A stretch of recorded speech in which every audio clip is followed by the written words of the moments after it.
Hello everyone. The title of today's episode is When the World Treats You Differently. And so there's a very beautiful twist in this episode that is as beautiful as the twist in the Infinity Sign.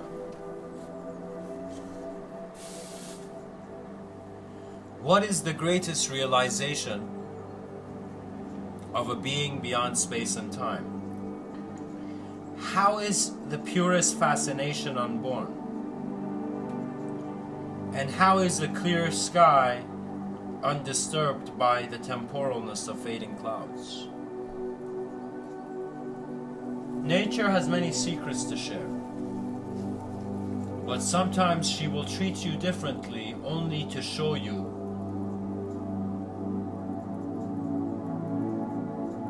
that there is more growing up to do. You see, guys, as much as you see your life to being a certain someone, or maybe you might right now hearing my talk, you have a certain ambition, profession, some shape or form you're aiming for. But Mr. Within wants to say, we are growing like plants in a garden. And so, the greatest thing we can do is to receive our life experience clearly, sincerely, and simply. Because the complexity may make us think we're missing. But you never can. You've been alive and your life has contributed, you know. Sometimes I hear some people say, yo man, we're just statistics, you know. And I hear that and I'm like, how hilarious. Because you're not just a statistic, you are being part of the reality of those around you. You are being a part of their world. And as a being as part of this world, there is no greater honor. That means there have been times, guys, it has not mattered for me if it is a bird, you know, if it is a cat in the trash, you know, or if it's like, someone important or someone, like family member or someone who's not a family. It doesn't matter. It's as if like I have seen, like ideology aside, the value of human life is divine. That means when we as a species learn to live for our species, when we find the love of the species, when the drop finds the ocean, oh my God. My friends, when you're physically lonely, you will see you cannot be lonely. You are breathing with all life. So how is a cosmic presence attained? And so where do we go when our rulers break? I have always found the concept of a Stargate to be very fascinating. Because guys, if Mr. Within saw a Stargate, if I saw a Stargate, what I would do is I would go in the middle and I would suddenly be in that moment where let's say I'm on the staircase of the same, Stargate that was in the movie Stargate. And so I'm looking at that kind of portal situation, and this is what I'm trying to communicate, guys.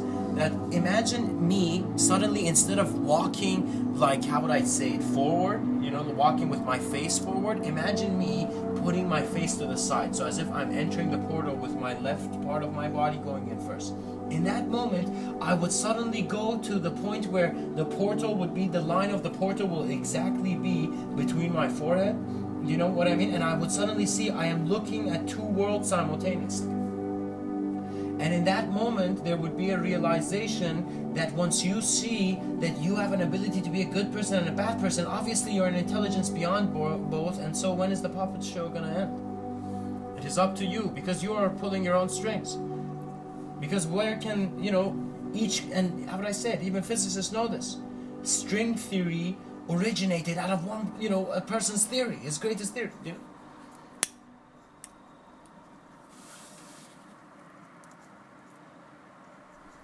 We are alive at such an interesting time that it's as if the natural world is how would I say it? It's as if like the objective nature is integrating with the subjective nature, and in the simultaneous confrontation of both, the moment is like how the yin and yang are in the same circle. There is a presence beyond personal discrimination.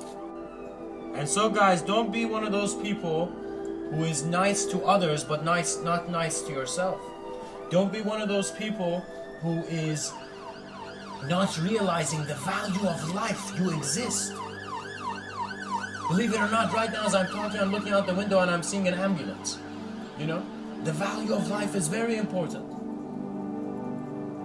Because if you are not conscious, you will fade unconsciously. That means it's as if like, and of course I'm not saying this, so don't think like that. What I'm saying, take it very playfully. Don't take it too seriously.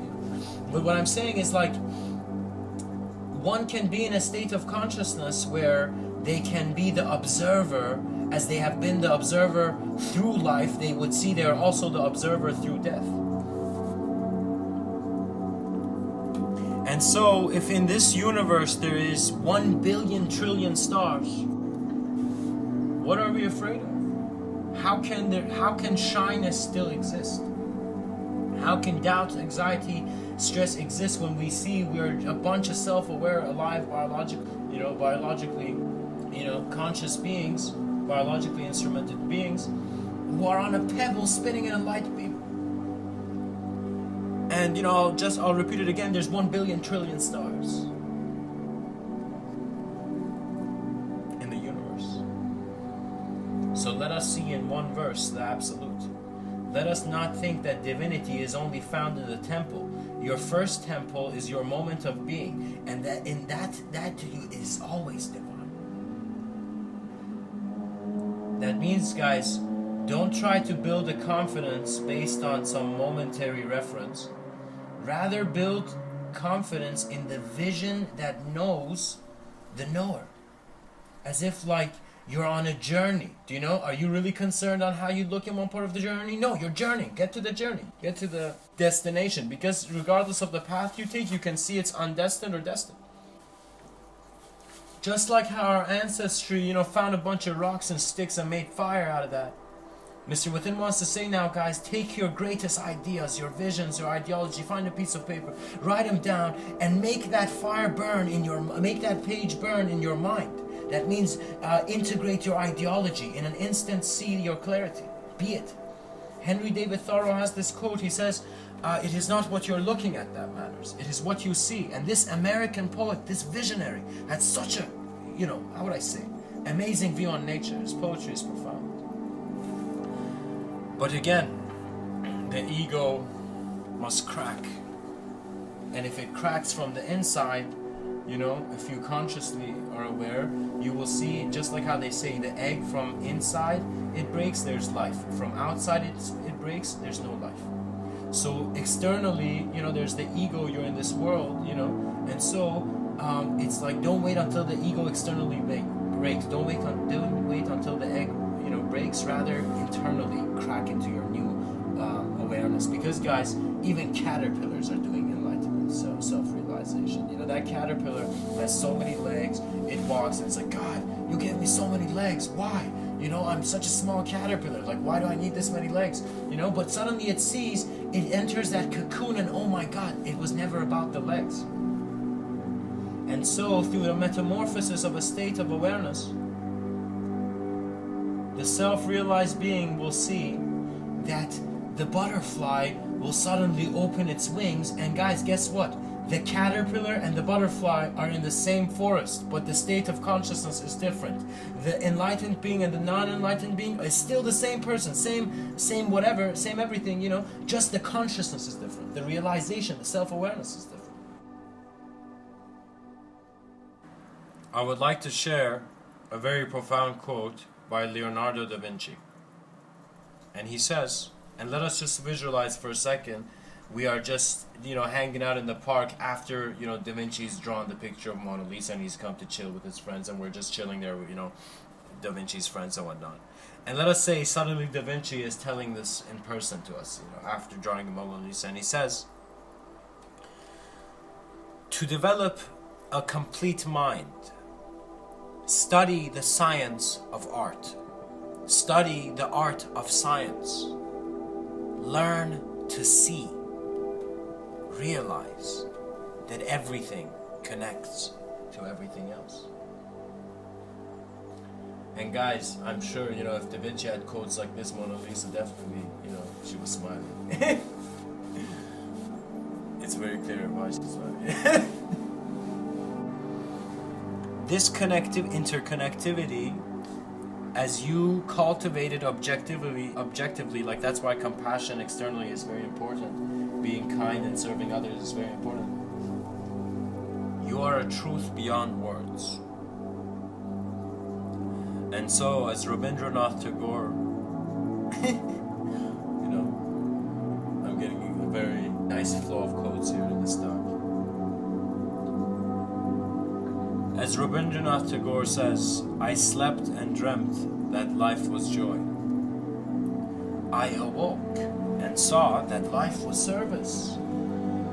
I acted and behold, service was joy.